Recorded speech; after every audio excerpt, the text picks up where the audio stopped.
Thanks for watching 4Color Commentary. I'm Mark Allen, and I have a small haul here, but it is a 25-cent haul. You gotta love quarter books. And y'all have heard me talk about Shadow Mountain Comics in Tulsa, Oklahoma before. And I've explained their how they do things there, how they bring in collections and sell them, and for de-escalating price every week or so. And it's just really neat what they do. And you find some really great books there from $10, then to $5, then to $1, then 50 cents a piece, and then 25 cents a piece. And so I seem to have the luck of the draw that whenever we make it to Tulsa, it seems to be during a 25-cent weekend. And so that's what happened to me a few days ago as we went into Tulsa. And so what I'm going to share here is I'm going to share one entire limited series and part of half of a limited series. But first I want to show these two books. Really cool, a couple of very cool books that I got for $0.25 a piece. One is one that I have, but it's one of those books that you don't pass up for a quarter. 2 bits is just is just a great price to pay for a great book, and this is a great book. And this is Captain Canuck #9, and that's from the original Volume 1. This is Captain Canuck #9, and just great Canadian action there, Canadian hero action. And whenever I can get any of the Volume 1, then I get it. This is a book published in 1980, and so great stuff there. That was a great series. The first series was the first volume. And then I also got a book that is and I think this is when Marvel still used to call these bookshelf format, okay? Because it's not a trade paperback. It's a one shot, or no. It's a part 2 of a series of 2. It is Dave Cockrum art, and I don't know enough about this group of characters to know if this is a reprint or not. I think it's original material. But anyway, this is part 2, and I'm going to find the other one. X-Men Spotlight on Starjammers. This was a quarter, okay? A quarter book, which was, let's look at the original publication date, 1990. In 1990, this book was, I'm looking. I can't find a price on it. I don't know if that means this was oh, there it is, $4.50. In 1990, this book was $4.50 because it is a cardstock cover, and nicer pages, and well, look at the great coloring in there. Okay, so this was a great quarter book. I'm tempted to just read part 2 before I find part 1, because sometimes, as you know, that search can be long and arduous, especially when you're like me. You don't want to use eBay. Like you like to find your stuff in the wild, but I may break down and use eBay, because this is some of the most amazing Dave Cockrum art I remember ever seeing. Jeff Albrecht is the inker, okay? But this is original story, and just really cool stuff. I mean, great colors and just great Cockrum art. And so anyway, that was a great quarter find. And so I love finding stuff like that. And it's kind of one of those things that after everything's been picked over, and everything's and what's in the boxes has worked down to a quarter, you're like, wow, nobody grabbed that at 50 cents or even $1. Nobody saw fit to grab that. So anyway, I was really glad that it was left behind for me. Searched and searched, but didn't find issue 1, but that's okay. All right, so now to get to the run, and I want to preface this first of all by saying, someone out there may say, well, Mark, now you don't like the big events and everything, and you're right. I don't like the big events. I don't like them because they do 2 or 3 of them a year, it seems like these days. And they don't even, if you hear background noise, it's one of our cats is digging through some boxes. I'm not sure why. Not comic boxes, so it's okay. Oliver, quit. Oliver, stop. Don't do that. Nobody wants to hear that. Okay. All right. So anyway, yeah, I don't like the way they do it. They do, everything is a big event anymore. I like the ongoing storylines and stuff of a single comic and single character or a group of characters without crossovers. If you want to have one big crossover every 18 to 24 months, great, but not, you know, twice a year, every year, you know. But anyway, okay, Mark, get to it. Okay, I will. I got this run of Forever Evil 1 through 7 for a quarter a piece. So what? That's $1.75.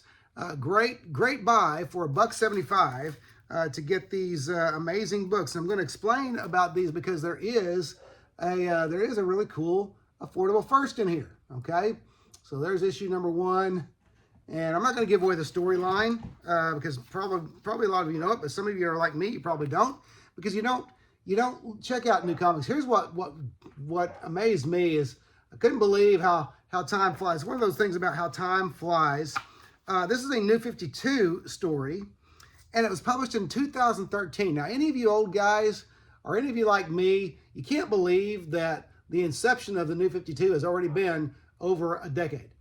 You know, this was 11 years ago. This is after the New 52 had already been established somewhat. Okay.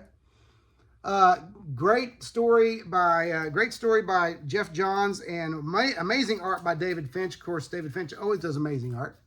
Okay. And the thing about this series, it was just, you know, it was part of a bigger series, but this one actually was, I mean, except for the fact that it did end and you knew it was going to, you know, picking up in a larger series, a larger story, it did have kind of a, contained storyline. All 7 issues have a very satisfying beginning, middle, and end. Now, you know, and I can drop it and not go look for the other Forever Evil stuff. Maybe you're like that as well, but some people can't, but I can. So anyway, it was a great story with really nice art to look at.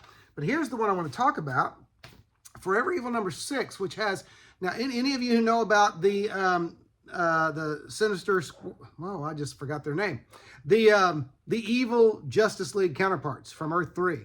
Now I can't remember what they're called. I think the Sinister Squadron. No, that's Marvel. I can't remember what they're called now, but that's okay. Doesn't matter. I'm not immersed enough in DC these days. But you know who I'm talking about when I talk about the evil Justice League from Earth 3. Alexander Luthor is the hero of Earth 3, and he is their biggest enemy. Well, this issue right here of issue 6, Forever Evil, has the first appearance of a character that I'm calling, for lack of knowing how they pronounced it, Mazas. And it is, to let you know what I'm trying to pronounce, it's Shazam spelled backwards, okay? So Mazas, picture it in your head, Shazam spelled backwards, all right? And so in this one, Alexander Luthor, the redheaded, you know, Alexander Luthor is Mazas. And he, I'm not going to give away his powers and stuff if you want to go look this up, but you can get this book for, you know, not much money on eBay. And of course you can do what I did and luck out and find it in a bargain box. But there's Mazas, there's Alexander Luthor as Mazas, and he has the potential right there to defeat the entire evil Justice League. I cannot remember these people's name.